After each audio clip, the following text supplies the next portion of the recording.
The packing tape trembled in her hand before it touched the cardboard just enough to betray what her face refused to show. In the dim morning light of her nearly empty apartment, Mara Valenti pressed the tape down slowly, sealing the last box of a life she no longer recognized. The radiator clicked in the corner. Outside, winter rain tapped against the window like someone gently insisting she look up, look back, rethink everything. She didn't. She couldn't. Behind her, movers carried out the last pieces of furniture, their footsteps echoing in a space that had once held laughter, plans, and conversations about a future that never arrived. On the counter sat her old sketchbook, her best coat, and the eviction notice folded too neatly as if neatness could make it hurt less. She breathed in the silence, tasting something bitter at the back of her throat. It struck her, with a quiet and devastating clarity, how a life could shrink without breaking, how a woman could lose almost everything without anyone noticing the moment it happened. And yet, in the middle of all the emptiness, one question rose like a pulse she could no longer ignore. How did a woman who used to believe in beauty end up here, packing her life into boxes she couldn't afford to move? If you've ever held on to something long enough to feel it slip through your fingers, this story may feel familiar. Let's begin. The sound came in soft, almost polite, just the faint whisper of packing tape sliding across cardboard. It drifted through the nearly empty apartment like the last thread of a life being pulled loose.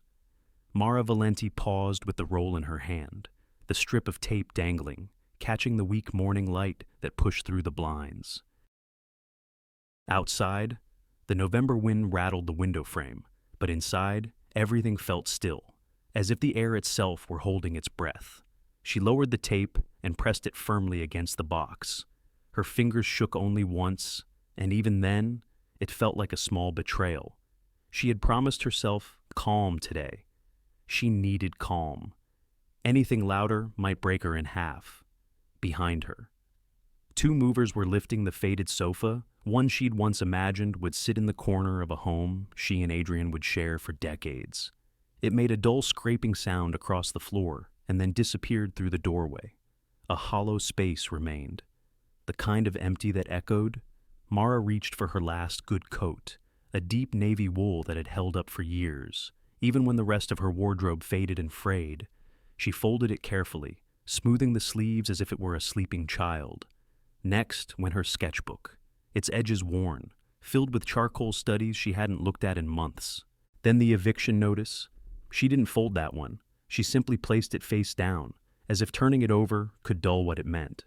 The apartment smelled faintly of dust and the pine cleaner she had used the night before, scrubbing the place down, even though she knew a clean floor wouldn't save her from anything. It was just something to do with her hands when the silence grew too loud. A soft knock came from the open doorway. Mrs. Leland, her neighbor from across the hall, peeked in. Her gray hair was tied back with a clip, and she held a casserole dish covered in foil. "Oh, Mara, I just wanted to check on you." The older woman's voice trembled with pity, and Mara felt it like a bruise she didn't want touched. "I'm fine," she said, managing a polite smile. "Really, Mrs." Leland nodded, though her eyes said she didn't believe a word. She hesitated, then set the dish on the counter. "If you need anything, dear, anything at all, just knock." "Thank you," Mara murmured, already turning back to the box. The gratitude was real, but the weight of being seen, really seen, felt unbearable. When the door closed again, she exhaled slowly. She didn't want sympathy. She didn't have the strength to explain a story that sounded unbelievable even to her. One moment, you were building a life with someone, trusting the future you thought you shared. And then, without warning, you were scraping by, measuring groceries by the ounce, watching every bill like it might explode. She reached for her checkbook, though she already knew what she'd find. The balance was scrawled in neat handwriting, 62 BC 14. The sum of an entire life boiled down to a number that couldn't even buy a week's worth of dinners. She stared at it until the numbers blurred. When had the shift happened? When had she stopped building and started surviving? It wasn't one moment. She knew that. It was dozens quiet disappointments, missing deposits, promises Adrian made with a smile and broke with silence. She had believed him, again and again, even when logic begged her not to. Love had a way of blinding the corners where danger hid. She closed the checkbook and placed it on top of the folded coat. Her throat tightened, but she swallowed it down. She had things to finish before she walked out of this apartment for the last time. In the back of the closet waited a small wooden box she hadn't opened since the divorce. She crouched and pulled it toward her, brushing off a faint layer of dust. The lid stuck for a moment before giving way with a soft click. Inside lay her wedding rings, gleaming softly against the velvet lining. She stared at them for several long seconds. They were beautiful, simple, elegant, chosen during a spring afternoon when promises felt unbreakable. Now they felt like the ruins of a language she no longer understood. Her fingers hovered above them, but didn't touch. Beside the rings lay a leather folio, the one wooden box she had forbidden herself to open. The clasp was still secure. Adrian's handwriting, precise, almost arrogant, ran across the corner in black ink. She remembered the day he brought it home, calling it a project, refusing to tell her more. Back then she thought the secrecy was charming. Now it felt like a warning she'd ignored. She lifted the folio, surprised by its weight. A pulse of something, fear. Maybe recognition moved through her chest. The mover's footsteps faded as they carried the last pieces out, but Mara didn't hear anything except her own breath. Uneven now. Why did seeing it again make her palms sweat? Why did her throat feel tight? Her pulse quicken. As if her body knew something her mind had pushed away.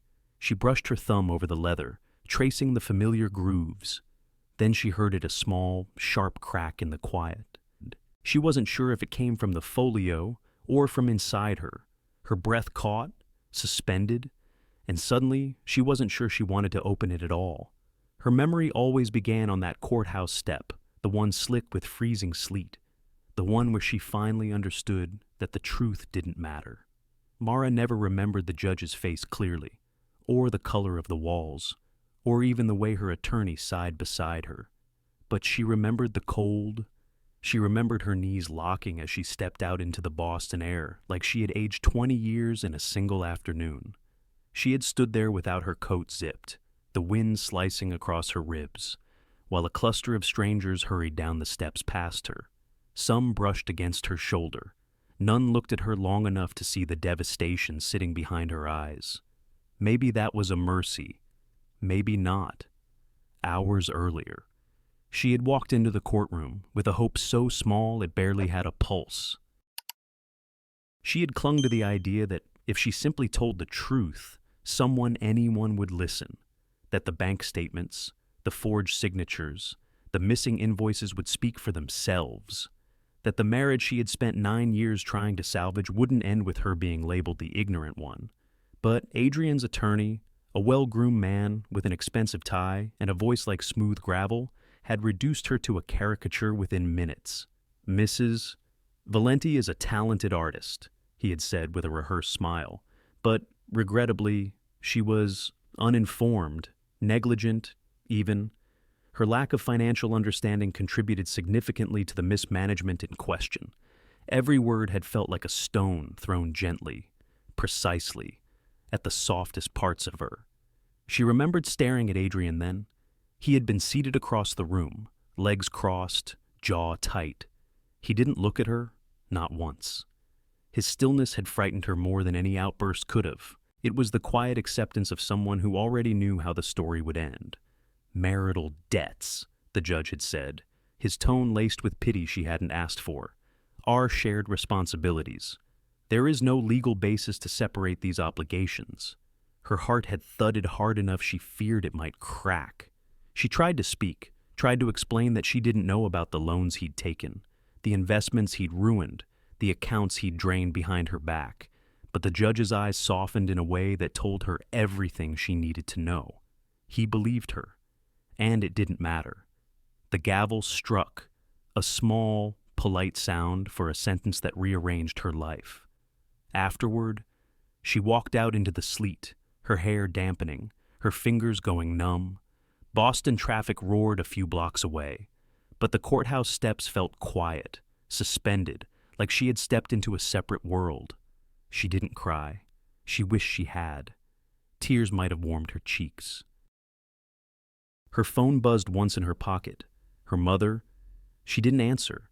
She couldn't tell her parents that everything she had worked for, everything they had encouraged in her, had collapsed so spectacularly. They lived 5 states away in Ohio, surrounded by friends who believed their daughter was thriving in New England, pursuing her art, building a life with a man who admired her talent. She had let them believe that. She didn't have the heart to take that pride from them. Not yet. When she reached the bottom step, she heard a voice behind her. Low, familiar. You were always too soft for this world. She hadn't turned around. She didn't need to. She knew the cadence better than her own breath.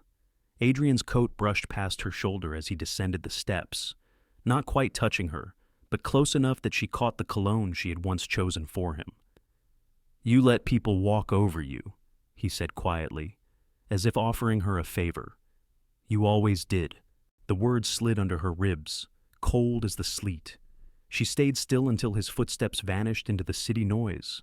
Much later, she took the train back to Portland, her reflection in the window a ghost she didn't fully recognize. She had expected to feel outrage or a fire to fight back. Instead, she felt hollow, a quiet humiliation that seemed to settle in her bones. She had believed she was building a life brick by steady brick, and instead, she had been standing on sand. Years had passed, but the humiliation clung to her memory like a damp chill. She had survived it. She had rebuilt in small increments part-time jobs, late rent notices, cold dinners eaten alone. She had learned to stretch $1 until it nearly tore. She had learned to stay quiet when people assumed things about her. She had learned to apologize for things that weren't her fault, because it was easier than explaining. But today, in that near-empty apartment, standing among half-sealed boxes and the lingering scent of pine cleaner, she felt that courthouse wind again, that same cold, hard truth pressing against her chest. She sat on the floor, the wooden box beside her, the leather folio heavy in her hands. The movers' voices drifted from the hallway and then faded as they carried out the final load. The apartment felt cavernous now, its emptiness louder than any argument she had ever had. She closed her eyes. The sleet, the judge's pity, Adrian's whisper cutting into her back like a dull blade. Too soft. Her breath wavered. She didn't consider herself weak. She had endured more than anyone knew, but there was a thin line between softness and self-doubt, and he had known exactly where that line ran through her. As she opened her eyes again, the leather folio sat in her lap like an unanswered question. She hadn't touched it since the divorce. She hadn't wanted to. It carried weight she wasn't ready to face, not back then. Maybe not even now, but the memory of his voice clung to her, echoing in the quiet. Why, after all these years, did it sound so close again? Why today? Why now? When her life was already collapsing around her for a second time, her fingers tightened around the folio, and for a heartbeat. She wondered what was she really afraid of inside it. The card slipped out of the folio like a blade, pale ivory, sharp-edged, carrying only a dark crest and a phone number embossed so precisely it almost caught the light. Mara stared at it as it slid across the hardwood floor, stopping near her knee as though it had been waiting to be found.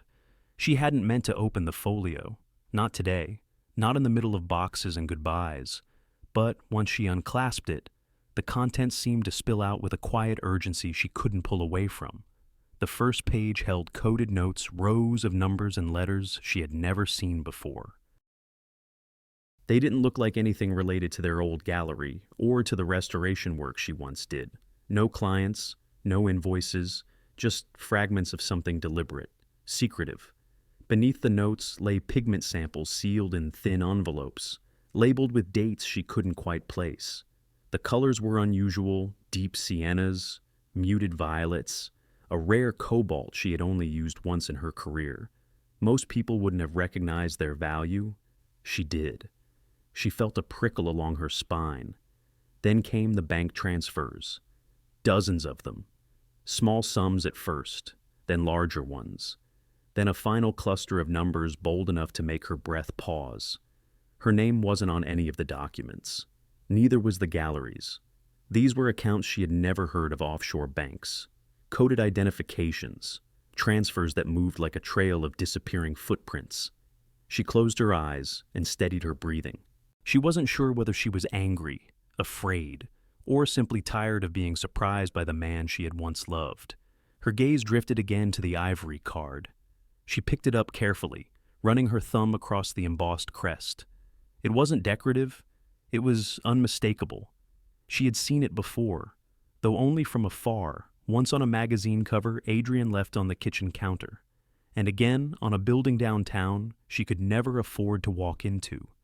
Julian Ward. The name struck her chest before her mind caught up.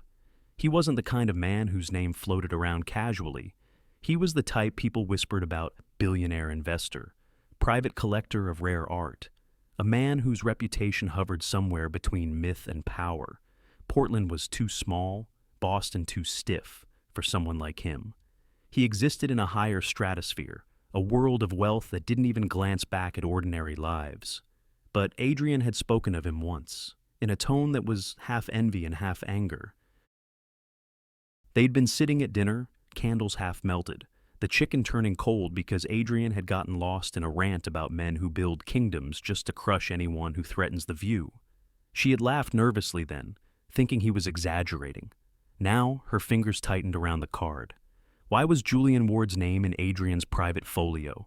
Why bury it under pigments and transfers unless it meant something? She returned to the documents, searching for any thread that might connect them. Halfway down the stack, she found it a printed confirmation of a pending acquisition from 6 years ago, a painting one Ward had been rumored to chase for almost a decade. Purchase amount, $12,000. But the record ended there. No confirmation of delivery, no date of transfer, just the amount and a note scribbled in Adrian's handwriting: move before he notices. She felt her mouth go dry. She read the line again and again and again, as if one more repetition would turn it into something harmless, something ordinary. But it didn't. It grew heavier each time, settling in her stomach like a stone. The air in the apartment felt colder.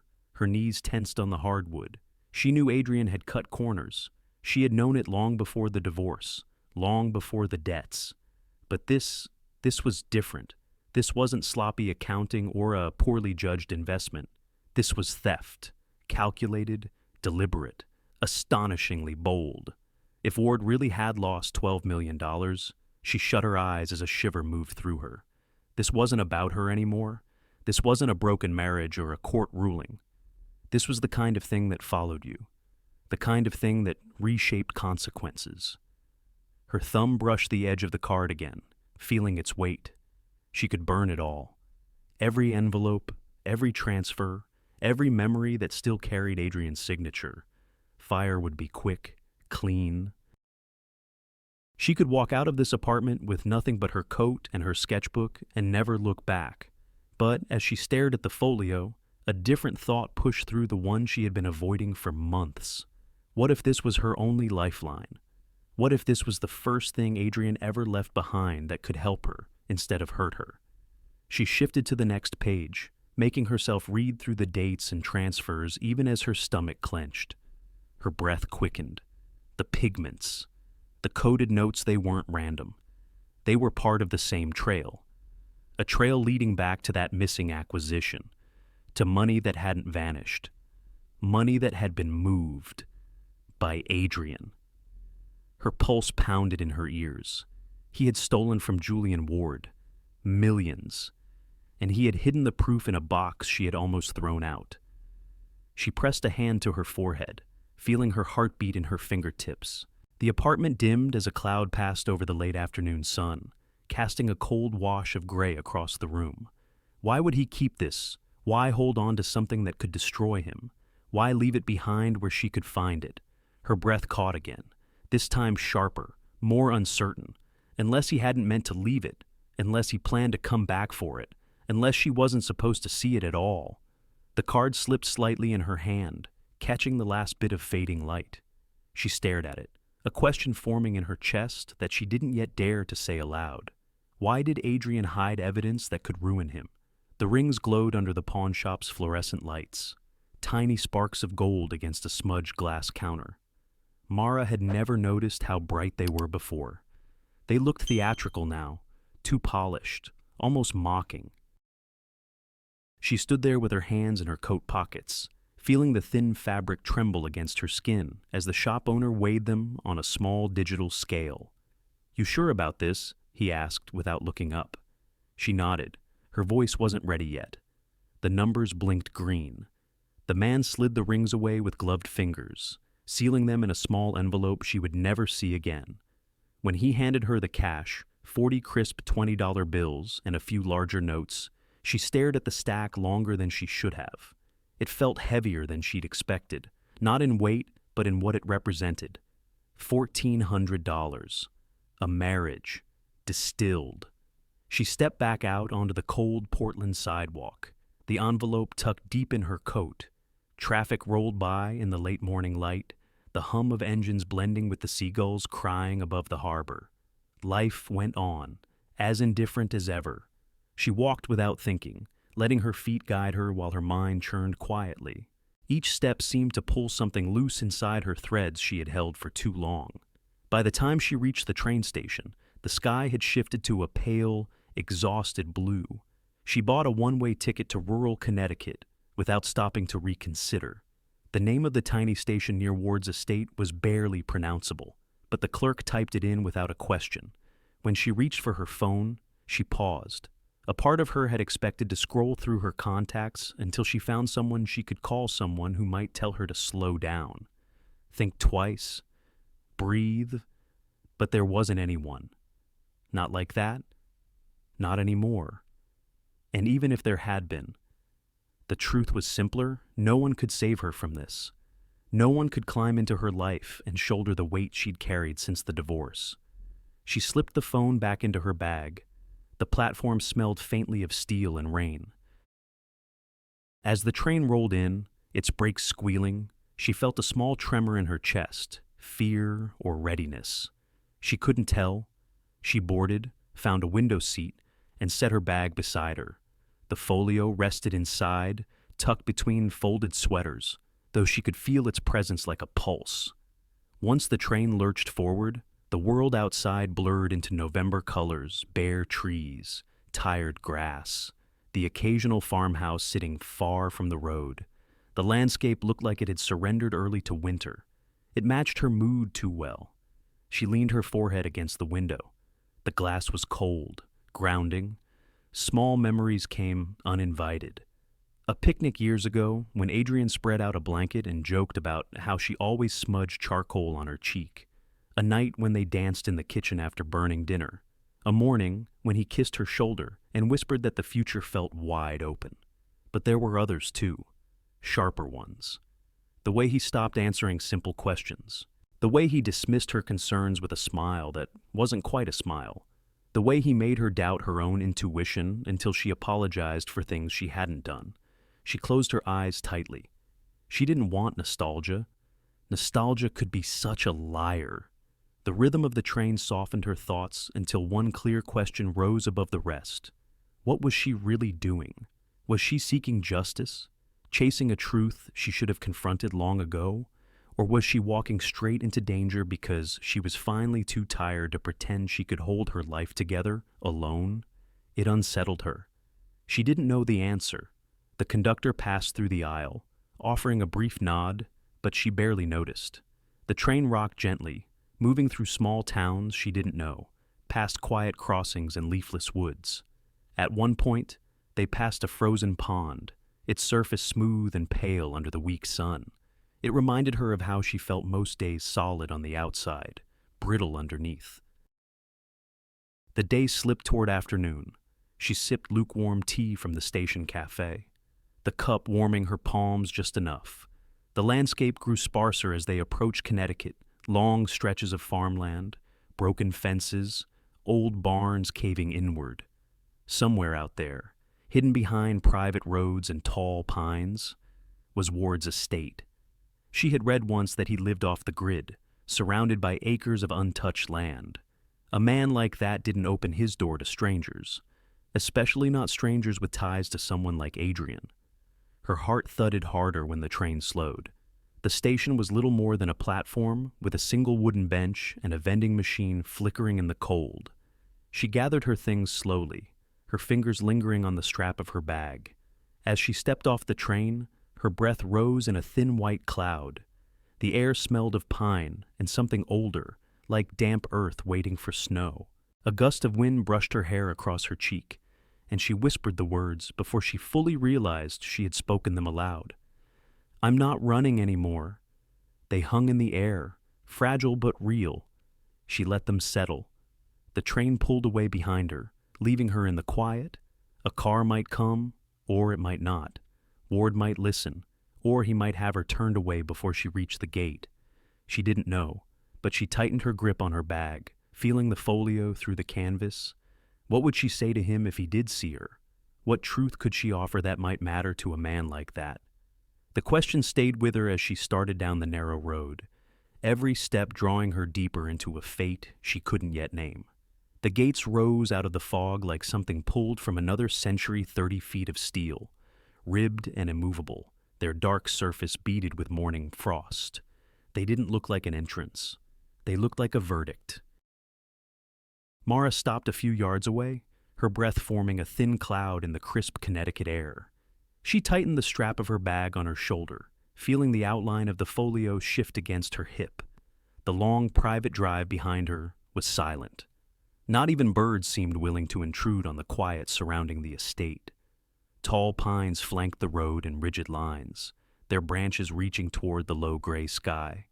The cold seeped through her coat, settling into her bones. But she kept walking until she stood in front of a discreet black intercom mounted on a stone pillar. She pressed the button. A sharp electronic tone rang once. Then a man's voice, clipped and formal, filled the air. Private property, turn around, no greeting, no pause for explanation. My name is Mara Valenti," she said, clearing her throat when it almost caught. "I need to speak with Mr. Ward. No visitors without authorization." The voice was already bored, ready to cut the connection. "This is not a public residence." "I understand that," she said, forcing the words to remain steady.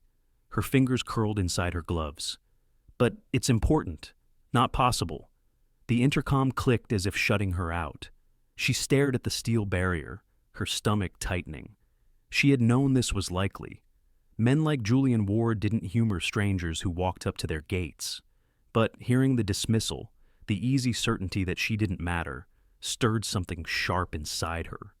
The same sharpness she had felt on the courthouse steps. The same one she thought she had buried. She pressed the button again.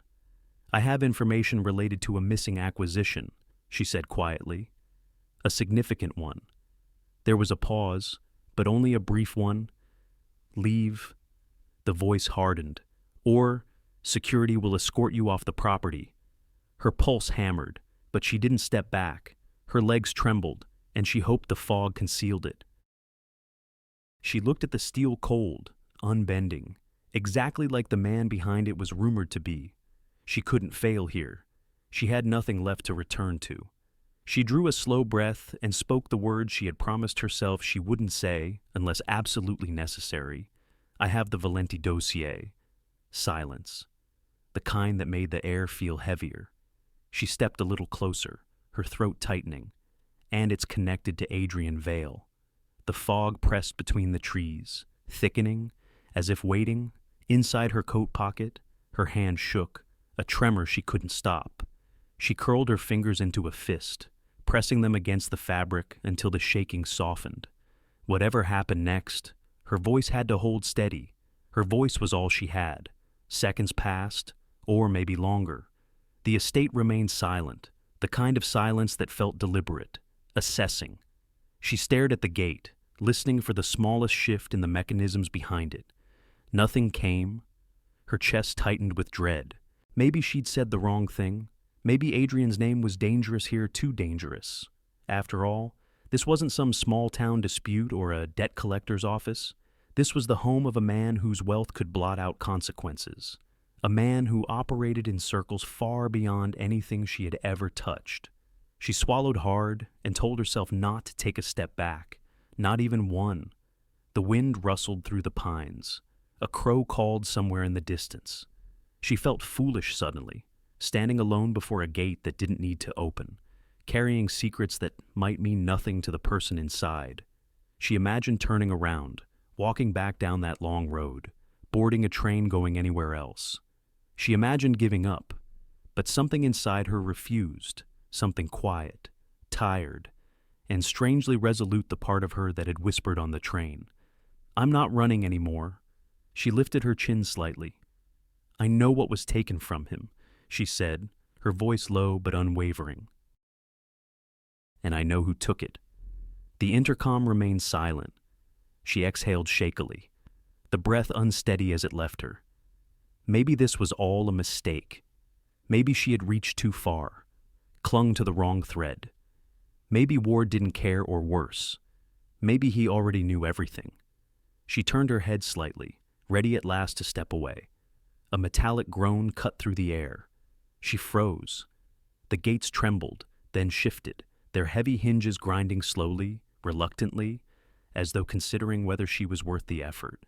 The steel panels eased apart, inch by inch, revealing a long, winding drive lined with towering birches.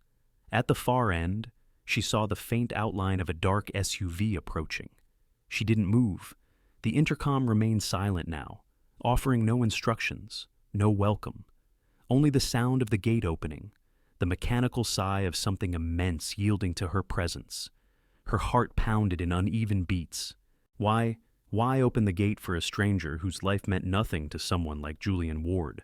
Why respond to Adrian's name instead of dismissing her again? The SUV rolled closer, its headlights cutting through the fog. A uniformed driver stepped out, expression unreadable as he approached her. "Ms. Valenti?" he asked. She nodded. "Get in." She hesitated for half a heartbeat, glancing once more at the gates behind her, still wide open, as if daring her to step inside this world she had no place in. She tightened her grip on her bag. Then she slid into the SUV, the door closing behind her with a soft, final click. The drive toward the estate began, and one question beat louder than her pulse. Why had Julian Ward decided she was worth letting in? Julian Ward stood by the window, a dark silhouette against the winter sky, unmoving and unreadable. The afternoon light barely touched him, slipping past his shoulder and settling instead on the wide oak desk between them. Mara hovered near the doorway, the folio clutched tightly in her hand, unsure whether she was meant to step closer or stay exactly where she was. The room felt too large for her. High ceilings, shelves lined with leather-bound volumes, a long rug muted in shades of rust and green. A fire burned low in the stone hearth, its glow soft but insufficient to warm the chill hanging in the air.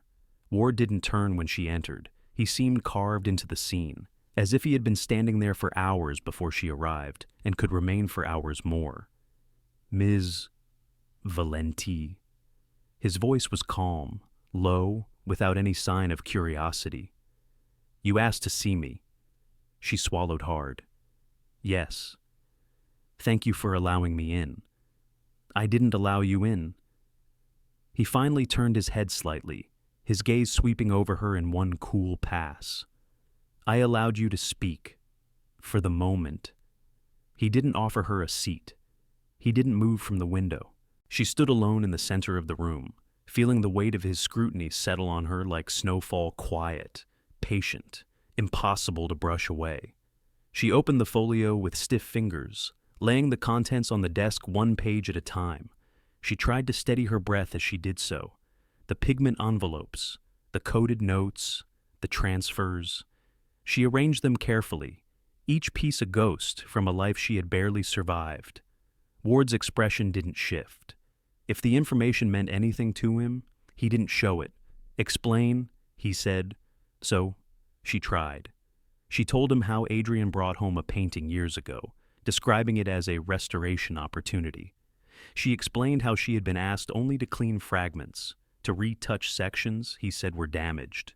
She admitted she hadn't questioned the gaps in the story, hadn't asked why he was so protective of the canvas, why he insisted she work late at the gallery instead of their home studio. She described the day the acquisition rumor reached the newspapers, and how Adrian's mood had changed, how he became restless, secretive, sharp around the edges. She described the transfers she'd found after the divorce, the accounts she never knew existed. Ward listened in silence, his arms loosely crossed, his posture unyielding. Mara felt each detail scrape against old wounds. Shame rose in her throat like a tide, but she continued, because stopping now felt worse. He told me the painting had a buyer, she whispered. He never told me who. I didn't know it was connected to you. I didn't even know it was a forgery until she stopped, unsure if admitting the truth aloud would make her sound foolish or complicit. Ward didn't step closer. He didn't soften. But he did ask the question she feared most. Did you know what he was doing? She lifted her eyes to him. The room blurred for a heartbeat. No, she said, and the word felt raw. But I should have asked more. I should have seen the signs. Her voice thinned. She folded her hands in front of her, needing something to contain the trembling. I was part of that painting. She continued. I touched it. I restored pieces of it that didn't belong, and he let me believe I was helping him revive something beautiful. When really, her breath cracked. When really, I was helping him deceive someone. The shame stung like fresh frostbite. Ward stepped away from the window. His shoes made no sound on the rug, but his presence grew heavier as he approached the desk. He picked up one of the pigment envelopes, holding it between his fingers as though testing its weight. Cobalt Lake, he said. Rare and expensive. She nodded. You used this on the forgery? Yes. Knowingly? No. You're certain? His gaze locked onto hers, steady and sharp. She forced herself not to look away. If he saw weakness, she feared he would shut her out the way everyone else had. I didn't know, she repeated softly. But ignorance doesn't excuse the damage. I understand that. Ward studied her face, his expression unreadable. The fire cracked behind them, the only sound in the room. She felt exposed, stripped down to every mistake she had ever made, every moment she had failed to see the truth, every reason Adrian had dismissed her. What if Ward saw her the same way, gullible, small, a liability? Her hands twisted together, nails pressing into her palms, grounding her. Mr. Ward, she said, barely above a whisper. I'm not here to ask you to protect me. I know I played a part in something I shouldn't have. I know I should have seen through him. I didn't. And I've paid for that every day since. Ward set the pigment envelope down with careful precision. And yet, he said quietly, you're the one who brought the proof. The words hung between them, unexpected and steady, settling into the room like a shift in the wind. Mara blinked once, unsure if she'd heard him correctly. She felt the tension in her shoulders ease, not entirely, but enough to breathe without bracing. He wasn't dismissing her. He wasn't pitying her.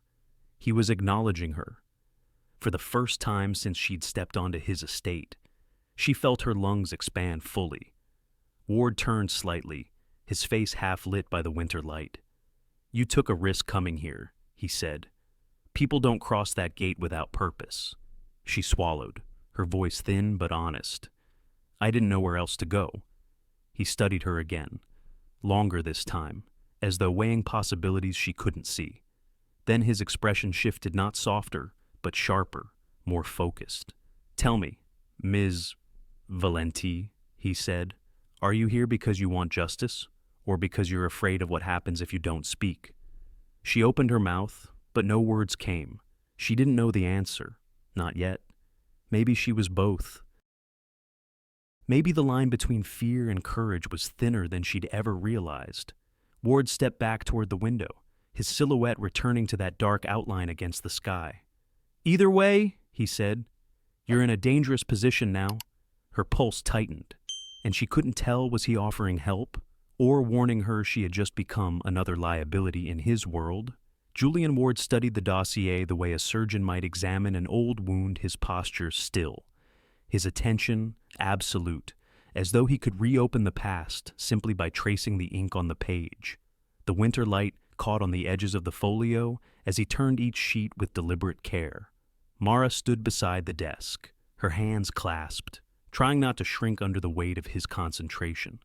Every now and then, his fingers paused over a notation she'd forgotten she'd written, a pigment measurement, a correction in the margin, a date she had tried not to remember. He didn't ask questions yet. He only absorbed. "You kept all this," he murmured at last, not looking up. "I didn't mean to," she said quietly. "It was tucked away. I couldn't bring myself to throw it out." Why she considered lying, but the truth was simpler, because part of me needed proof that I hadn't imagined everything. Ward nodded once, as if that answer fit neatly into a pattern he already understood. He shifted one page forward, revealing the financial transfers' neat columns, dates, and account numbers Adrian had scribbled into code. Ward lifted his chin slightly. "This sequence," he said. "You recognize it?" Mara leaned in. The numbers blurred for a moment, old dread stirring under her ribs. Then she saw it, how each transfer jumped between accounts she didn't recognize but followed the same repeating pattern, a rhythm. "He used the same technique when we managed budget allocations at the gallery," she said, her voice softening with memory. "He said it helped him keep things tidy. I didn't question it then. And now I see he was hiding things in plain sight." Ward exhaled slowly, not frustration, not relief, but something quieter, colder. "He took $12 million from me," he said, as if stating a weather pattern. "Not in one blow, in pieces, over years." She nodded. "He did the same with my accounts, just on a smaller scale. Smaller only in amount," Ward said, "not in impact." His tone wasn't sympathetic, but something in it landed inside her like a steadying hand. She didn't realize how much she had needed someone, anyone, to say that. Ward pulled a leather notebook from a drawer and set it beside the dossier. "Walk me through your annotations," he said, "from the beginning." She stepped closer, feeling her pulse quicken. Together, they examined each page, she explaining the pigments, the aging techniques, the inconsistencies she recognized too late. Ward filled in the gaps with the financial implications she had never understood, how transfers migrated across shell corporations, how the timing aligned with his acquisition attempts. Piece by piece, the room tightened around them as a clearer picture took shape. Adrian had stolen from both of them, not out of necessity, out of strategy. Ward finally sat down, the chair creaking softly beneath him. He gestured for her to sit across from him. This time, she did. "You saw details others missed," he said, "not just in the art, in him." She almost laughed, a dry, hollow sound. "If I'd seen clearly, I wouldn't be here. You were close to it." Ward replied, "Too close. Proximity distorts perspective. It doesn't erase ability." She looked down at her hands. His words settled into the empty spaces she'd been carrying for years. She didn't trust them yet, but they didn't hurt to hear. "Ms. Valenti," he continued, "this dossier is more than evidence. It's a map of his methods. You charted every step whether you meant to or not." She swallowed. "Then what happens now?" Ward closed the dossier carefully, as if sealing something volatile inside. "He anticipates weakness. He counts on hesitation. If we wait, he will bury himself somewhere beyond reach." "And if we don't?" she asked. He studied her face for a long, heavy moment. She felt it, his assessment, his calculation, but something else too, recognition. "You want your name back," he said softly. "Your career, your life." She nodded once, a small motion that felt enormous. "And I want restitution," Ward added. "Not money, not anymore. Precision, truth, correction." The fire in the hearth crackled sharply, as if punctuating his words. Then we want the same thing, he said. She blinked. Do we? Ward leaned forward, his elbows resting lightly on the desk. You think this is about revenge? She stiffened. It isn't, she asked. For you, perhaps it is. For a time. He paused. But revenge burns out quickly, restoring what was taken that has longevity. She breathed in, slow and shaky. Maybe I don't know what I want. You know enough to be here, he replied. Silence stretched between them, not tense, just thick with unspoken understanding. She wondered whether she was doing this because she wanted justice, or because she wanted Adrian to feel even a fraction of the ruin he had left her with. She wondered whether the distinction mattered. Ward tapped the dossier once, a quiet, decisive sound. This, he said, is your chance. Most people never get one. She looked at him, uncertainty whispering through her. What would you have me do? Ward's gaze sharpened not cruelly, but with the clarity of someone who'd lived too long in a world where hesitation meant loss. Your name can be restored, he said, but only if we move first. The words hit her like a shifting tide, stabilizing and terrifying all at once. Move first. With a man who saw every flaw, every weakness, every crack in a plan, she felt her pulse tremble at her throat. Move. How Ward didn't answer immediately. His attention flicked toward the window, the gray light reflecting in his eyes like a storm forming in slow motion. He was considering something, calculating, choosing, and for a moment, Mara forgot to breathe. When he looked back at her, there was a question in his gaze, one she wasn't sure she was ready to answer, but one she knew would change everything. What did move first mean to a man like Julian Ward? The pounding came so hard and fast that it shook the winter air fists, slamming against metal with a desperation that didn't care who heard. Mara froze in the wide hallway, her breath catching as the echo ricocheted through the estate. It sounded like someone fighting not to drown. Ward appeared at the far end of the corridor, his steps quiet but quick. He didn't speak, neither did she. The pounding didn't stop long enough for either of them to pretend this was something ordinary. They reached the entry vestibule.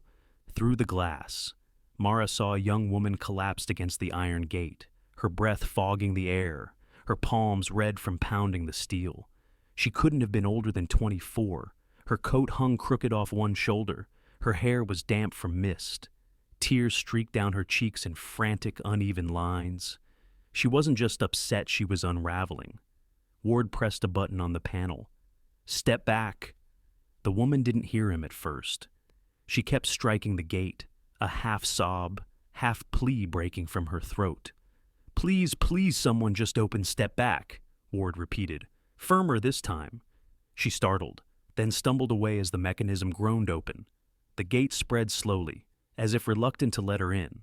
The woman, Emma, though Mara didn't know that yet, crossed the threshold with the collapsing gait of someone who'd been running for miles. She barely made it 2 steps before her knees buckled. Mara reached her first, catching her by the shoulders. Up close, she was trembling so hard Mara could feel it through her coat. Ward closed the gate behind them. Tell me your name, he said. Emma, she gasped.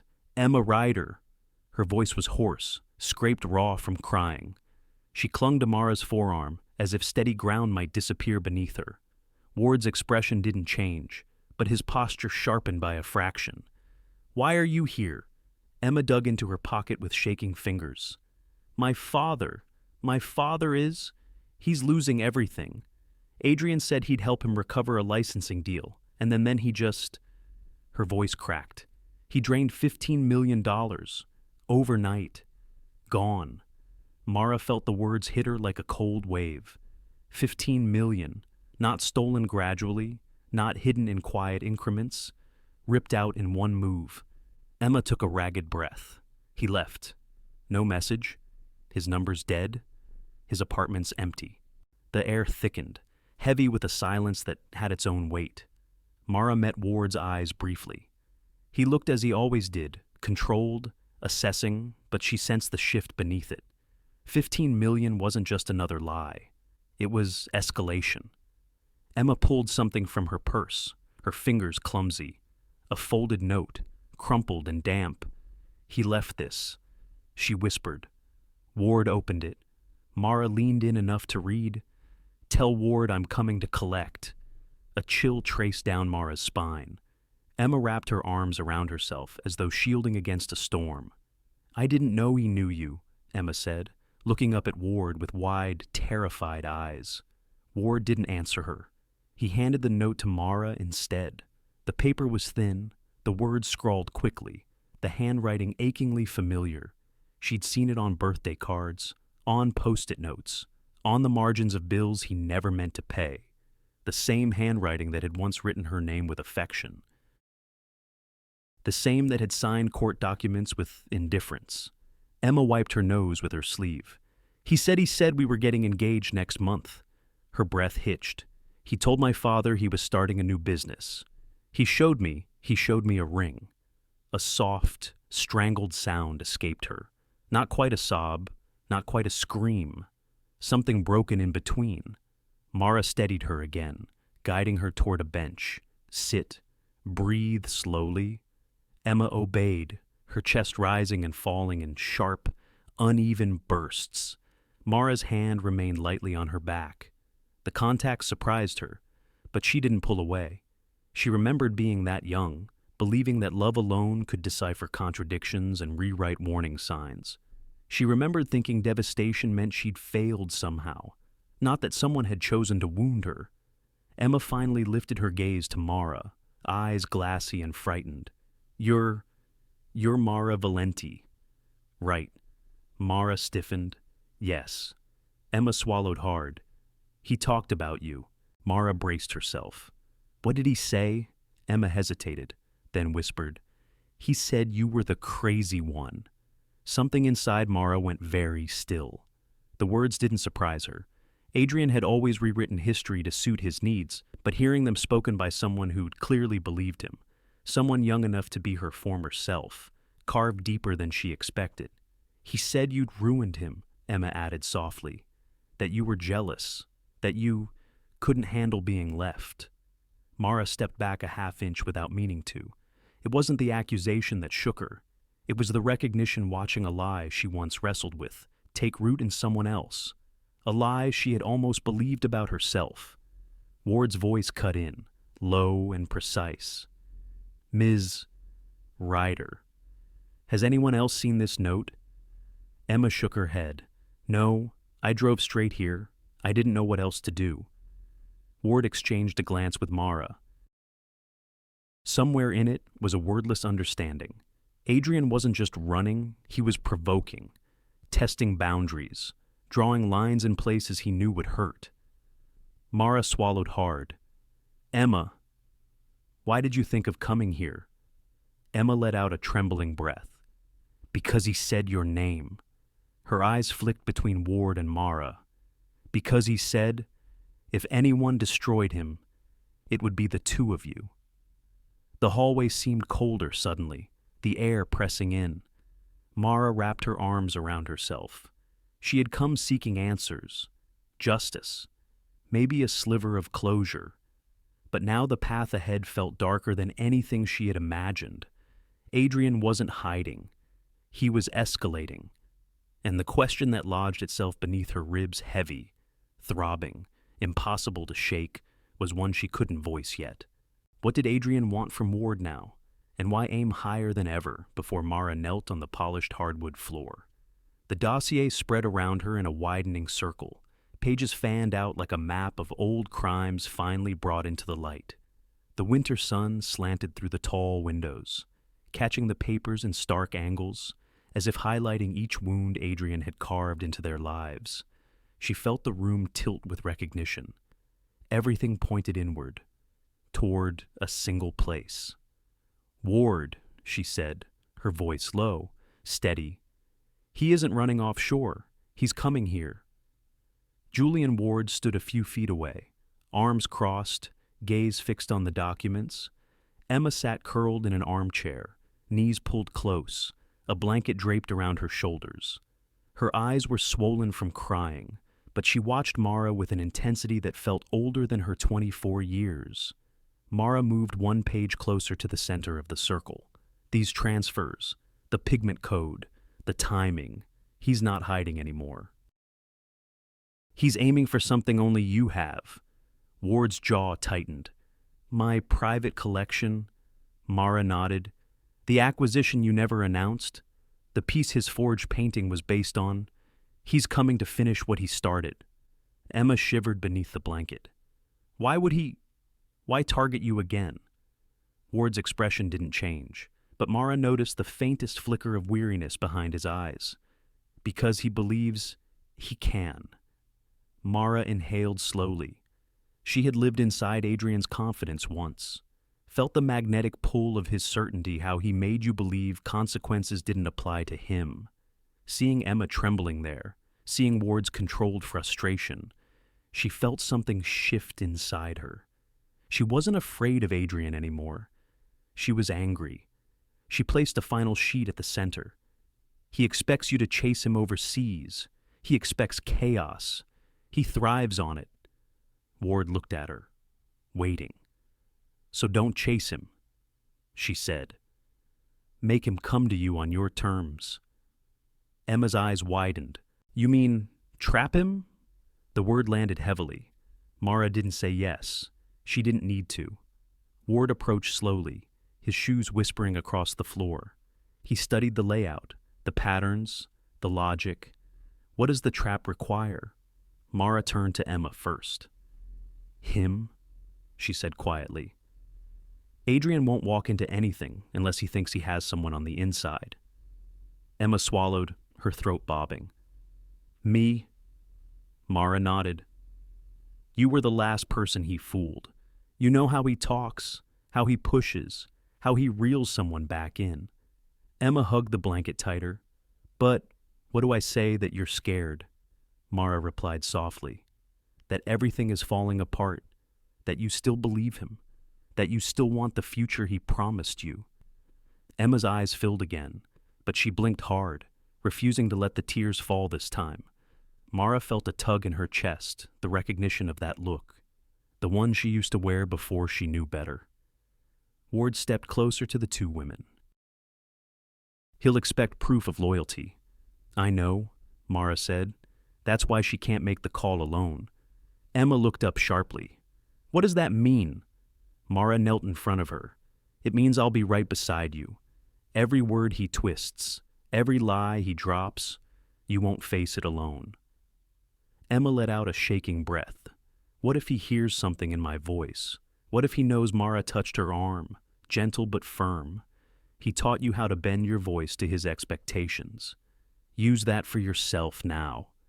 Emma stared into Mara's eyes, searching for something, permission, maybe courage. Mara held her gaze, steady, unshaken. If she could give Emma anything, it would be the certainty she herself never received at that age. Ward unfolded a small notepad. You'll need a controlled environment, he said, a number he recognizes, and a reason he should respond. Emma looked between them. He left me that note, she whispered. He wants you to know he's coming. Ward nodded. Use that. Mara motioned for Emma to stand. Let's rehearse. Once. Emma rose on unsteady legs. Mara guided her to the long table. The dossier scattered around them like fallen feathers. Start with fear, Mara said. He responds to fear. Emma nodded, breath trembling. Adrian, I didn't know what to do. My father. He's furious. Everyone's asking questions. Good, Mara said softly. Now, add hope. Emma swallowed. But I trust you. Just tell me what to do.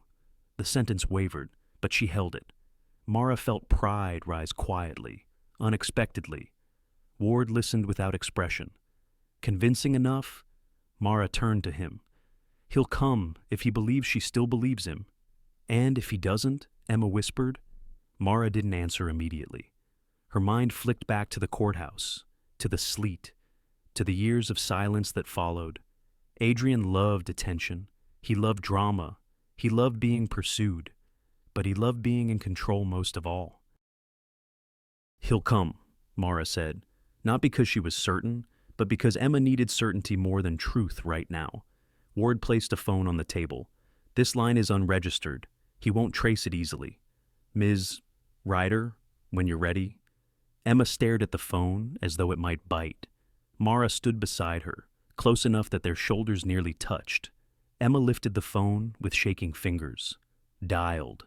Each ring felt like a stone dropping into deep water. 1 ring, 2, 3. Emma looked at Mara, panic rising. Mara nodded once steady, grounding. On the 4th ring, the line clicked. A breath. Then Adrian's voice, warm as poison. "Emma." I wondered how long it would take. Emma's eyes widened, fear choking her. Mara felt the tremor run through the young woman's body. "Tell him," Mara whispered. "You're scared. Tell him." Emma drew in a shaky breath. "Adrian, I don't know what's happening. My father." He cut her off. "Don't worry about your father. Worry about Ward." Mara felt the blood drain from her face. Emma pressed the phone harder against her ear. "Adrian, I still trust you. I do. Just tell me where you are." Silence. Heavy. Calculating. Then Adrian spoke. Softer now. "I'll be in touch soon." The line went dead. Emma's hand dropped to her side. Her breath stuttered. Mara's pulse thudded hard, echoing in her ears.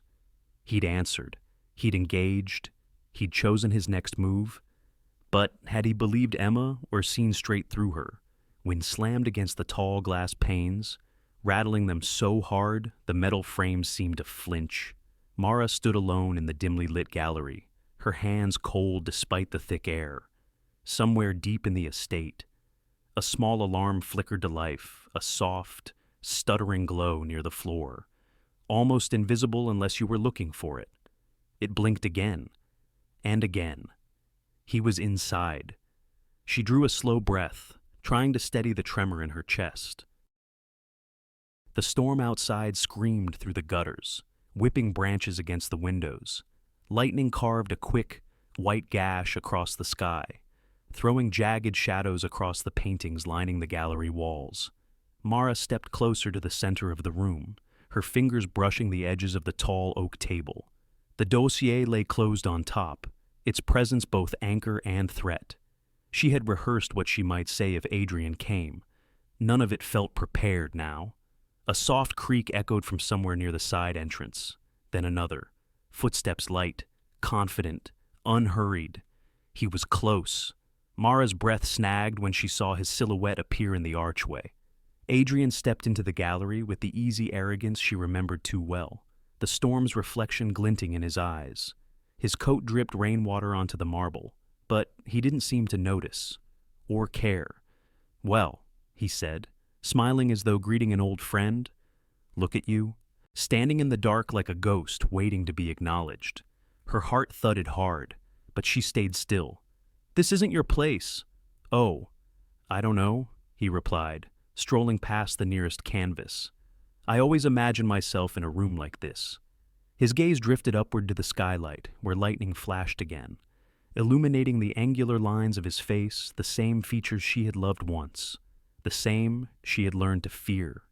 He looked older, harder, but the smile, that clever, cutting smile, was exactly the same.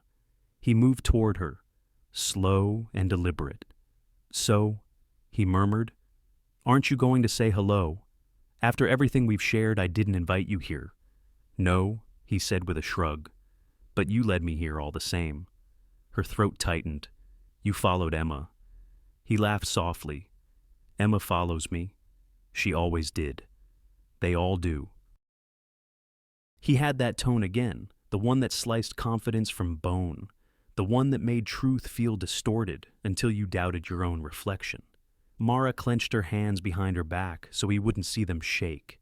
"You drained her father's accounts," she said. "You did to them what you did to me." He stepped even closer, tilting his head. "I improved their situation. Temporarily. You always had trouble seeing the long game." Lightning flickered, throwing a shard of light across the files scattered near the wall. His gaze snapped to the dossier on the oak table. "Ah," he said softly. "There it is. Always knew you kept our little history tucked away." "It's not our history," she whispered. "It's your crime." He clicked his tongue. Crime is such an ugly word. "You were never very good with nuance."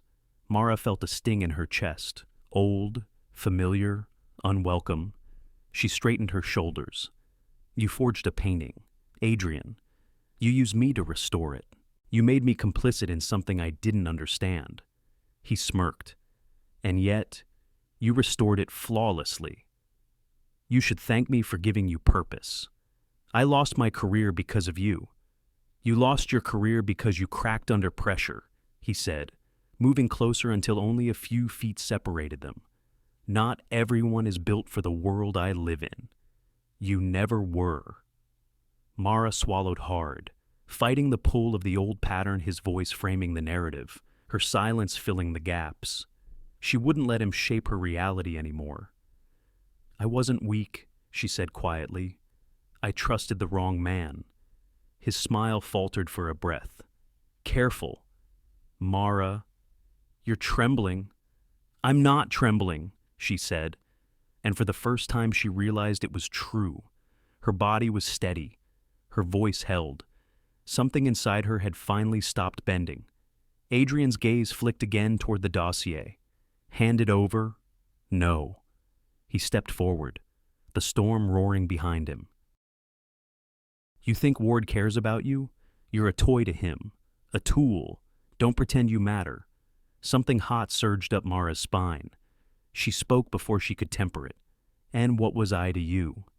Adrian. Something to mold, to break, to replace when it amused you." He paused. Just a fraction. Just enough for her to see the truth flicker behind his eyes. "It doesn't matter," he said coldly. "Give me the dossier." She didn't move. Lightning split the sky again, and thunder rolled so loud the entire gallery vibrated. Adrian lunged. He reached for the dossier just as a sharp voice rang out from the shadows. "Mr. Vale!" Security officers stepped from both sides of the gallery, moving in controlled formation. Adrian turned, eyes narrowing, calculating escape routes that didn't exist. He lunged again, this time toward Mara, not to hurt her, she realized, but to grab the dossier behind her. "Don't!" she said, not a plea, but a command. He froze. For the first time, uncertainty crossed his face. Security closed in. The storm crashed outside. Adrian's hands clenched at his sides, and Mara steady. Breath even saw something she never thought she'd witness, the beginning of consequences, whittling away his confidence. As the officers reached for him, Adrian's expression shifted not to fear, but to something darker, more dangerous. "You think this ends tonight?" he hissed. Mara didn't answer. But inside, a question tightened like a wire. What price would he finally pay for years of deception, and what might he still try before they could stop him? The conference room was still dark, lit only by the faint silver of dawn pushing against the windows. The overhead lights remained off, leaving long shadows stretched across the table like unspoken accusations. Mara stood near the far end, fingers lightly touching the back of a chair, steadying herself.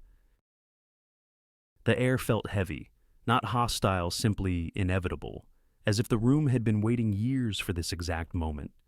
Ward entered first, his expression unreadable in the dimness. Adrian followed between two security officers, wrists unbound but posture tightened, as though the lack of restraints insulted him more than anything else. He took the seat opposite Mara without looking at her, his jaw sharp, his eyes fixed on the table like he was above all of it, even now. Ward placed a folder on the center of the table with a soft, definitive thud. "Mr. Vale," he said quietly, "you have two options." Adrian's lips curled faintly. "Do enlighten me." "Option 1, Ward continued. "We pursue full legal prosecution, fraud, theft, defamation, forgery, laundering. You know the list. It's long." He paused only long enough to let the words settle, Option 2. You sign a full confession, provide names of every partner who assisted you, return what you can recover, and submit to private arbitration. Adrian leaned back, feigning boredom, and let you control the narrative. How convenient. Ward didn't blink. The truth doesn't need a narrative. Adrian laughed softly, mocking, dismissive. Truth is flexible. Ask her. He tilted his head toward Mara. Mara felt the words land, cold and familiar, but they didn't burrow the way they once did. She sat down slowly, folding her hands in front of her. What exactly do you think I'm going to say? Adrian, he finally looked at her, really looked, and she saw the old calculation flicker behind his eyes. You'll tell him this isn't your fault, that you were misled, that you didn't know what you were helping me build. You always were good at playing the innocent. Ward's gaze slid toward her, not demanding, simply waiting. Mara took a breath. It came out steady. I'm not innocent, she said. I ignored red flags I should have seen. I excused behavior that wore me down. I convinced myself that silence was easier than questioning you. Adrian smirked, clearly expecting the self-blame to continue. But Mara's next breath was firmer. But I'm not guilty, either. You used me. You exploited my work, my trust, and the years I gave trying to believe you were the man you pretended to be. She met his gaze fully now. I lost my career because you gambled my reputation every time you needed a shield. I lost friends because you convinced them I was unstable. I lost time years. I can't get back because I believed your version of me more than I believed myself. Adrian's expression tightened, the smirk slipping. So, you're here to punish me? Is that it? She shook her head. No, I'm here to tell the truth. Finally. Whether or not it punishes you is your consequence, not my intention. The room stilled. Ward opened the folder, sliding a thick packet of documents across the table. These, he said, outline the full scope of your actions. Sign them, and your cooperation will be factored into the settlement. Refuse, and we proceed publicly. Adrian glanced at the packet but didn't touch it. You're not thinking clearly, he said to Mara. Ward is using you. People like him always do. Mara studied him, not the man he pretended to be, but the hollow behind the charm, the desperation behind the control. It occurred to her, quietly, that she no longer felt afraid of him. Not even angry, only tired. You taught me to doubt myself, she said, but you didn't teach me to stay small. Adrian's jaw tightened. So, you want to watch me go down? That's what this is. No, she replied softly. I want my life back. Whatever happens to you, that's simply what happens when truth catches up. For a long moment, Adrian didn't move. He stared at her, something fraying behind his eyes. A flicker of vulnerability, panic. She couldn't quite name it, and she realized she didn't need to. Finally. His hand twitched toward the pen. Ward didn't speak. Neither did Mara. The storm had passed outside, leaving the early morning air still and cold. A faint blush of dawn crept along the horizon, brushing the windows with pale light. Adrian picked up the pen slowly, angrily, and flipped to the first page. His signature came out jagged, the second, tighter.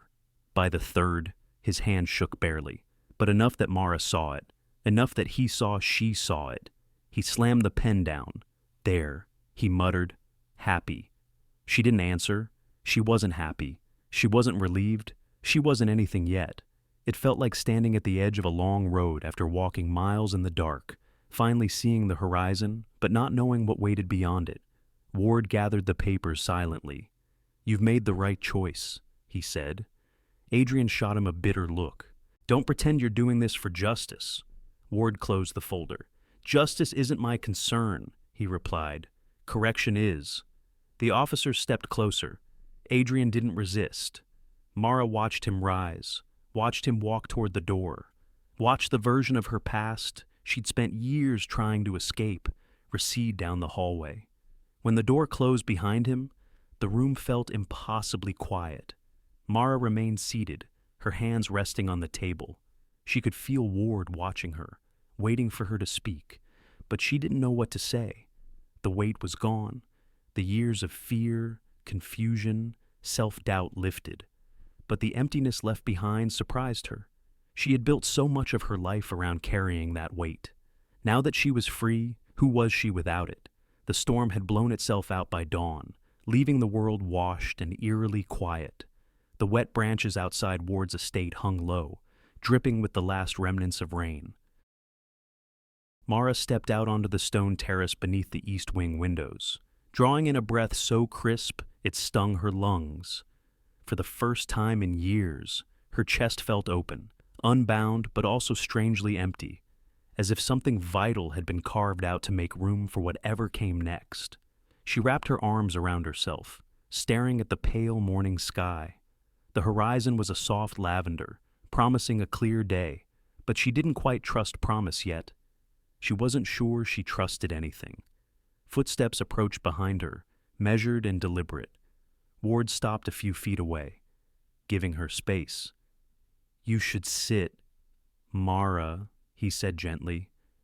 "You haven't eaten since last night." She managed a faint smile. "I'm not sure I could, even if I tried." Ward nodded as though he understood more than he said. For a moment they both watched the sunlight creep across the terrace, gold sliding slowly over wet stone. "I have something to offer you," he said finally. His tone carried no persuasion, just quiet certainty, as if what he was about to say was the natural next step. She turned to face him. "I need someone trustworthy to oversee the restoration and authentication arm of my collection," he continued. "Someone meticulous, someone who knows the fault lines between genuine talent and forgery." Her breath caught. "You're offering me a job." "A position," he corrected softly. "A senior one. With full autonomy." He paused, then added, "And a salary that would remove every financial weight you've carried." Mara stared at him, stunned into silence. The words pushed through her like a warm wind stability. Dignity, solvency, all within reach. The kind of offer that could rebuild everything she'd lost. Maybe even more. Ward watched her reaction with calm patience. "You've earned the chance to start fresh." She swallowed. "It's a lot. It's a life," he said. She looked back toward the horizon. The pale lavender had softened into a quiet blue. A job like this wasn't a bandage. It was a new identity, a new version of herself. And yet, the thought made something inside her tighten. She imagined the long halls of Ward's estate becoming her everyday scenery. She imagined his staff looking to her for decisions, imagined the precision and responsibility of the role. She imagined the security it promised. But the images felt strangely distant, like watching someone else walk into the frame of a life that didn't belong to her. Ward stepped closer, but not imposingly. "You should take time to consider." She shook her head slowly. "I already know." His brow lifted slightly surprised, but not offended. "You do." Mara exhaled, long and steady. "I spent years following someone else's direction. Adrian's life swallowed mine whole, and I let it." She touched the cold rail of the terrace. "If I step into this now, into your world, I'm afraid I'll lose myself again before I even figure out who I am without everything that happened." Ward's gaze softened, though his posture remained still, almost statue-like. She continued, voice quiet but unwavering. "This offer? It's generous beyond anything I expected, maybe beyond anything I deserve. But if I take it, I'll be shaping my future around the ruins of my past. I don't want my next chapter to begin in the shadow of what Adrian did, not even in the shadow of what you've helped repair." He studied her, not evaluating, simply seeing her fully. "Mara," he said, "this is a door, not a cage. I know." She met his eyes. "But I want to build my own door." The truth hung in the silence between them, unadorned, unashamed. Ward let out a slow breath. "Then I won't try to change your mind." She felt relief wash through her, mixed with gratitude and something like mourning the life she was declining before it even began. A life where things would have been simple, predictable, manageable, a life that could have fixed her circumstances, even if it didn't fix her. He stepped beside her, looking out over the estate grounds. "If you ever need a reference," he said, "or guidance." She smiled gently. "I'll know where to find you." A quiet fell again, deeper this time. Healing? Maybe? She turned her hands palm up on the cold stone, feeling the chill. The world was open, terrifyingly open. She had no savings, no apartment, no clear plan. But for the first time since her marriage collapsed, she wasn't choosing from the corner she'd been pushed into. She was choosing from possibility, and that was worth more than security. Ward nodded once, a gesture of respect. "Where will you go?" She didn't answer right away, because she didn't know, because the thought of stepping into an undefined future made her pulse quicken with both fear and a strange, quiet thrill. "Finally," she whispered, "I guess I'll have to find out." The words drifted into the morning air, almost fragile, yet steady. She knew Ward was watching her, trying to understand the shape of the decision she'd just made, but for the first time in years, she didn't feel the need to explain herself to a man, powerful or otherwise. The sun rose a little higher, warming her face. Light caught the wet branches above them, scattering tiny reflections across the terrace like shards of broken glass, turning into something beautiful. She breathed in, if not this life, then which one? The question pulsed inside her like a compass turning toward a direction she couldn't yet see. The forged painting waited for her in the dim corner of the west gallery, propped against the stone hearth where Ward's staff had left it after the long night. The morning light had not yet reached it. Only a single lamp cast a muted amber glow across its surface, revealing the cracks, the uneven pigment, the mistakes she once had tried so desperately to fix. Mara stepped closer, breath held, as if approaching a body she once knew by heart. For a long moment, she simply stood there, hands dangling at her sides. The room was utterly still, no storm, no raised voices, no echoes of Adrian's venom, just silence, thick enough to feel like a second skin. Her eyes traced the brushstrokes she had once believed were worth saving. She remembered sitting for hours under a lamp just like this one, smoothing pigment, filling fractures, trying to restore beauty. As Adrian had so often told her, she'd thought she was preserving something precious, but she had only been covering a lie. Now, with clear eyes, she saw every deception woven into the canvas color too bright in one corner, shadows too shallow in another, texture imitating genius but never earning it. She touched the surface lightly with her fingertips. It felt colder than she expected. A quiet exhale broke through her. "I didn't know," she whispered to the painting, to the room, to herself. But the whisper carried no excuse, only recognition. She had lived too many years believing she was the foolish one, the too trusting one, the one who should have seen the truth sooner. She'd carried that accusation like a weight that warped her posture, her choices, her view of her own worth. She knelt in front of the painting, studying the frame. It was expensive real walnut, carved meticulously. Adrian had chosen it to make the forgery look legitimate. She had chosen it because she believed him. Her hands lifted it slowly, as if testing its weight, but the heaviness she felt came from somewhere deeper. She rose, a frame in her hands, and stepped back from the hearth. Her breath trembled once, then steadied.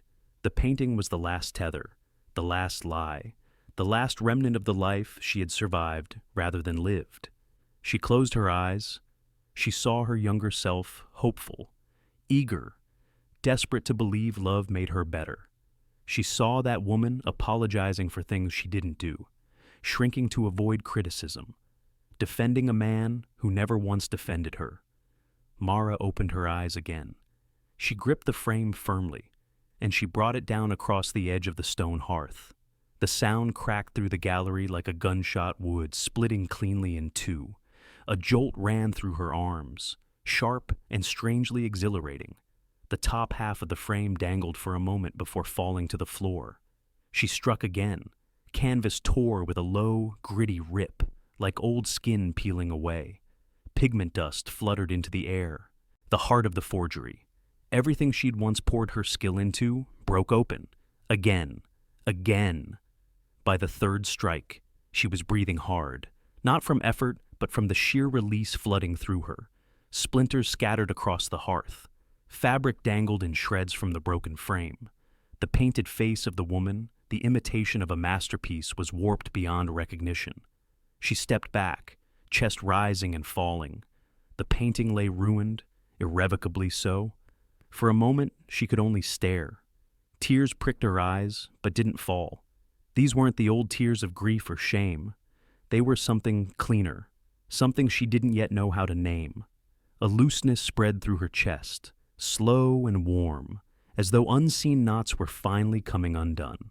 She knelt again, gathering a few pieces of torn canvas in her hand. The texture was rougher than genuine aged linen. She let the scraps fall back onto the hearth. This wasn't beauty. It never had been. It had only been the story she told herself, so the ugliness behind it didn't swallow her whole. She walked to the window, needing light. The sun had risen fully now, casting a pale shimmer over the estate grounds. Frost still clung to the branches of the trees, and the air outside looked cold enough to bite. But the day was clear. She rested her palms on the windowsill, leaning forward as if the glass itself held her upright. Forgiving Adrian had never been the goal. He would live with what he had done, or face the consequences Ward now held him to. Forgiving him wasn't her task. Forgiving the woman she had been. That was the harder thing. The girl who didn't see the signs. The wife who believed promises whispered in the dark. The partner who fought to save a marriage that had never been real. The restorer who tried to fill the cracks of a life built on lies. Could she forgive that woman? Her throat tightened. She pressed her eyes shut. Maybe forgiveness wasn't a single moment. Maybe it wasn't a dramatic declaration, but something small, slow, like allowing the past to loosen its grip. One breath at a time, she touched her sternum lightly, feeling the rise and fall of each inhale. Her chest no longer felt hollow. It felt spacious. Behind her, the broken painting lay in ruins. In front of her, the morning waited. She wondered quietly, almost fearfully, who she was now that the last lie had been torn apart, and who she might become when she finally stepped away from all of it. Florence greeted her with a warmth that felt almost personal, espresso drifting from open doorways, church bells rolling through the morning air, sunlight catching on pale stone until every corner of the city glowed softly. Mara stepped onto the narrow street, the cobblestones still cool beneath her shoes, and breathed in a mixture of roasted coffee, old brick, and something she hadn't felt in years: possibility. 8 months had passed since she had walked away from Ward's estate, the dossier, the confession, and the pieces of the life she had spent too long trying to salvage. She had taken only what she could carry: a set of pencils, a few pigments, and the fragile, unfamiliar sense that maybe, just maybe, she could start again. Now she stood outside a small gallery in Santo Spirito, the sign above the door bearing her name alone, Mara Valenti Resurgence. The owner, an elderly woman named Signora Albrizzi, was inside arranging the last of the flowers. She waved when she saw Mara. "People are already gathering. You should be proud." Mara offered a small smile. Pride was still a language she was learning to speak. She stepped into the gallery, letting the door swing quietly shut behind her. The space had once been a workshop for a bookbinder. The air still held a faint scent of leather and glue.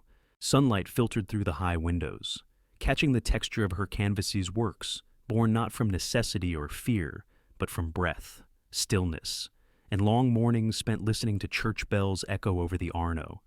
Guests wandered in pairs, speaking in low, appreciative tones. A couple paused in front of her favorite piece, a swirl of muted gray pierced by strokes of brilliant crimson. She heard one of them murmur, "It's raw, but there's hope in it. You can feel it." Her chest tightened, not painfully, just enough to make her exhale slowly, as if releasing some hidden knot. People were responding to work that was wholly, unapologetically hers. Not restoration, not repair, creation. She drifted to the back of the room, where a smaller canvas hung by itself, a quiet piece in soft ochre and white, inspired by the morning light she saw from her apartment window.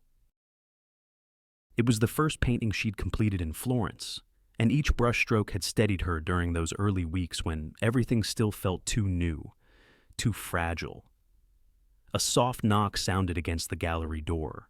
One of the assistants hurried to answer it. A courier stepped inside, his uniform crisp, a small wooden crate resting in his hands. He scanned the room, then approached Mara with deliberate care. "Signora Valenti?" he asked. "Yes," she answered, palms suddenly cool. "This is for you." She accepted the crate, its weight surprisingly balanced. A slip of paper lay tucked under the twine. She recognized the handwriting before she even unfolded it, precise, clean, unmistakably Julian Ward's, a piece of history for the woman who preserved its truth. "Thank you for returning what mattered. W." She hesitated only a second before opening the crate. Inside, nestled in linen, was a delicate historical sketch ink on faded parchment thought to have been lost decades ago. She touched the corner gently. It was authentic and priceless.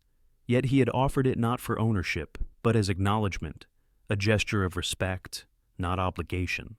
She closed the crate softly, feeling a warm steadiness settle under her ribs. Guests continued drifting through the gallery, offering compliments she accepted with quiet gratitude. Yet a part of her attention kept drifting toward the small studio space tucked behind the exhibit, a sunlit room with a single easel waiting. By late afternoon, as the flow of visitors slowed, she excused herself and stepped into that studio. The door clicked gently behind her. The room was simple, a wooden table scattered with brushes, jars of pigment, a cup half filled with water-tinged pink, and a blank canvas perched on the easel. Sunlight streamed through the window, casting a warm stripe across the floorboards. Dust motes floated lazily in the golden light, like tiny suspended worlds. Mara stood in front of the empty canvas and felt a quiet hesitation settle over her. It wasn't fear, she knew that sensation too well. This was something softer, the vulnerable suspension between endings and beginnings. She lifted a brush, turning it lightly between her fingers. Her hand didn't tremble. 8 months ago, she had left the gallery at Ward's estate feeling like a shell emptied out. She had spent years letting someone else define her skill, her worth, the very boundaries of her world. Stepping into a life of her own making had felt almost disloyal to the woman she used to be. Now, looking at the blank canvas, she sensed the subtle shift inside her. The past no longer hovered like a storm cloud. It lingered only as a shadow reel, but no longer dominant. She reached toward the palette, dipping the brush into a small puddle of bright crimson. The color shone vividly, catching the light like a spark. Her pulse quickened not in anxiety, but in recognition. This was hers. This moment, this color, this choice. She touched the brush to the canvas. The first stroke flowed in a clean, confident curve, bold against the white surface, crimson spreading like the beginning of a horizon. She stepped back, eyes lingering on the mark. Something opened in her, gentle, expansive, almost tender, a feeling like exhale after holding her breath for years. Outside, the late afternoon light warmed the rooftops of Florence. Voices drifted faintly from the piazza, the city alive with its quiet symphony. Mara dipped the brush again, her hand steady. She was not rebuilding. She was not repairing. She was beginning. And as she lifted the brush toward the canvas once more, a quiet question rose inside her, one without fear, without sorrow, full only of possibility. What does a woman become once she chooses herself? Sometimes, healing begins in the quiet moments long after the world has stopped paying attention. It happens in the small choices we make when no one is watching: the choice to walk away, the choice to try again, the choice to believe there might still be something gentle waiting for us ahead. One of the hardest lessons in life is learning that our worth is not measured by what we held on to, but by what we finally found the courage to let go of. There are times when we stay too long in places that ask us to shrink, hoping loyalty will turn into love, or that patience will turn into safety. But eventually, we reach a moment when the truth becomes impossible to ignore, and choosing ourselves, after years of forgetting how well, that is a quiet kind of bravery. There's also a tenderness in realizing that the version of us who stumbled, who trusted the wrong people, who didn't know better, deserves kindness too. We don't grow by blaming who we used to be. We grow by forgiving them. And maybe that's the real heart of it. Life doesn't always give us neat endings, but it does offer second beginnings. Soft ones, honest ones, the kind that feel like coming home to ourselves at last. Thank you, truly, for spending this time with the story today. Your presence here matters more than you know. It's what keeps these gentlesy human moments alive. If the story touched something in you, a simple like share or subscribe helps carry that kindness a little farther into the world. Wishing you warmth, clarity, and a peaceful evening ahead.